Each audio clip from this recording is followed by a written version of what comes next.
7 June বিকেল 5টায় জাতির উদ্দেশ্যে ভাষণ দিতে গিয়ে প্রধানমন্ত্রী নরেন্দ্র মোদী মূলত 3টি বিষয় নিয়ে বক্তব্য রেখেছেন। প্রথমত, কেন্দ্রীয় সরকার টিকা উৎপাদনকারী সংস্থাগুলো থেকে টিকা ক্রয় করে রাজ্যগুলোকে দেবে, যাতে করে রাজ্য সরকারগুলো 18 থেকে 44 বছর পর্যন্ত বয়সীদের টিকাকরণ করতে পারে। রাজ্য সরকারকে আর টিকা ক্রয় করতে হবে না, আর সেটা 21শে জুন বিশ্ব যোগা দিবস থেকে শুরু করা হবে। দ্বিতীয়ত, বেসরকারি হাসপাতালগুলো 25% টিকা উৎপাদনকারী সংস্থাগুলোর কাছ থেকে ক্রয় করবে।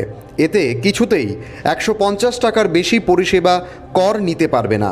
তৃতীয়ত, নভেম্বর পর্যন্ত প্রত্যেককে 5 কেজি চাল বা গম ও 1 কেজি চানা বিনামূল্যে দেওয়া হবে। জানুয়ারি মাস থেকে যখন টিকাকরণ প্রক্রিয়া শুরু করা হয়, তখন থেকে ফ্রন্টলাইন ওয়ার্কার 60 ঊর্ধ্বদের পরপর 45 থেকে 49 বা 59 বছর পর্যন্ত যারা রয়েছেন তাদের প্রত্যেককে টিকাকরণ প্রক্রিয়ার নেওয়া হয়, যেটা কেন্দ্রীয় সরকারই করেছিল। পরবর্তীতে মে মাস থেকে 18 থেকে 44 বছর বয়সীদের টিকার আয়ত্তে রাজ্য সরকার নিয়ে আসে এবং রাজ্য সরকারের উপর ছেড়ে দেওয়া হয় সেই টিকার দায়িত্ব। প্রধানমন্ত্রী সোমবারের ভাষণেও কোভিডকে সাধারণ টিকাকরণ হিসেবেই বলেছেন, বিশেষ টিকাকরণ হিসেবে উল্লেখ করেননি। মে মাসের ঘোষণার পর থেকেই ব্যাপকভাবে রাজ্য সরকারগুলোর মধ্যে টিকা ক্রয় করা নিয়ে প্রতিযোগিতা শুরু হয়ে যায়, আর রাজ্যগুলোর পক্ষে সেই সময় দাঁড়িয়ে টিকা ক্রয় করা সম্ভব হচ্ছিল না। বিশ্ব টেন্ডার ডেকেও টিকা পাওয়া যাচ্ছিল না। অন্য দেশের টিকা প্রস্তুতকারী সংস্থাগুলো বলছে তারা শুধু কেন্দ্রীয় সরকারের কাছেই বিক্রয় করবে, রাজ্যগুলোকে আলাদা করে বিক্রি করতে পারবে না। ইতিমধ্যে বিদেশ সচিব আমেরিকা গিয়ে টিকা ক্রয় করার বিষয়ে আলোচনা সেরে ফেলেছেন। এই ধরনের জটিল পরিস্থিতির মধ্যে বিভিন্ন রাজ্যের সরকারগুলো প্রত্যেকেই আলাদা আলাদাভাবে কেন্দ্রীয় সরকারকে টিকা নিয়ে সমবন্টনের নীতি গ্রহণ করার জন্য অনুরোধ জানায়।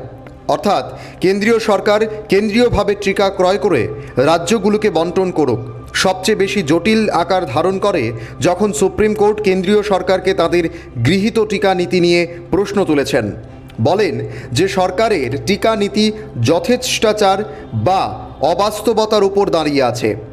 ত্রিপুরা সহ সারা দেশে রাজ্য সরকারগুলোকে কোভিডের দ্বিতীয় ঢেউ মোকাবিলা করার জন্য বিশ্ব স্বাস্থ্য সংস্থা সহ চিকিৎসা বিজ্ঞানীরা সতর্ক করলেও রাজ্য সরকারগুলো সেই অর্থে প্রস্তুত ছিল না।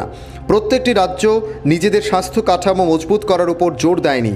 কোভিডের জন্য ডেডিকেটেড হাসপাতাল, COVID care centre, post COVID ward, oxygen, ventilation, প্রয়োজনীয় চিকিৎসা কর্মী ইত্যাদির ব্যবস্থা রাজ্য সরকারগুলো ঠিকভাবে করেননি। প্রচণ্ড রকমভাবে অসচেতনতা বা সচেতনতার অভাব দেখা দিয়েছিল, যার ফলে সংক্রমণ ও মৃত্যুর হার যথেষ্ট হারে বেড়ে যায় এবং হাহাকার লেগে যায়। যদিও প্রয়োজনের আগেই আমাদের রাজ্য অর্থাৎ ত্রিপুরা এই সমস্ত কিছুর মোকাবিলা করতে সক্ষম হয়েছিল। সংবিধানের 7ম তফসিল অনুসারে স্বাস্থ্য রাজ্যের দায়িত্বের মধ্যে পড়ে, কিন্তু স্বাধীনতার পর থেকে রাজ্য সরকারগুলো স্বাস্থ্য খাতে জিডিপির 1% বেশি করেনি। কেন্দ্রীয় সরকারও 1.5% বেশি করেন। উন্নত দেশগুলো যেখানে 9% থেকে 10% ব্যয় করে, সেখানে আমাদের দেশে সবচেয়ে কম ব্যয় করা হয়।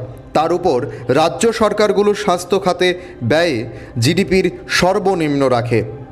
বিহারের জেলা হাসপাতালে ইসিজি মেশিন নেই। উত্তরপ্রদেশে অক্সিজেনের মকড্রিল করে 22 জন কোভিড রোগীর মৃত্যু হয়, যা সত্যি ভয়াবহ অবস্থার দিকে বা ভয়াবহ অবস্থার পরিণত করেছে। যদি স্বাস্থ্য পরিকাঠামোয় চিকিৎসা পরিষেবা দেওয়ার মতো উপযুক্ত না হয়, তবে সেক্ষেত্রে এই ধরনের সংক্রমণজনিত রোগ প্রতিরোধ করা কষ্টকর ব্যাপার। আগামী দিনেও কোভিড মোকাবিলায় পরবর্তী ঢেউকে সামাল দেওয়ার জন্য এই ক্ষেত্রে ভঙ্গুর চিকিৎসা ব্যবস্থা নিয়ে চরম অবস্থার সামনে রাজ্যগুলোকে পড়তে হবে, এটাই আশঙ্কা করছে চিকিৎসা বিজ্ঞানীরা। শুধু কেন্দ্রীয় সরকারের উপর দোষ চাপিয়ে দিলে হবে না, নিজেদেরও সমান দায়িত্ব নিতে হবে। রাজ্যগুলোর জিডিপির কম করেও 5% স্বাস্থ্য খাতে ব্যয় করার দিকে এগিয়ে যেতে হবে।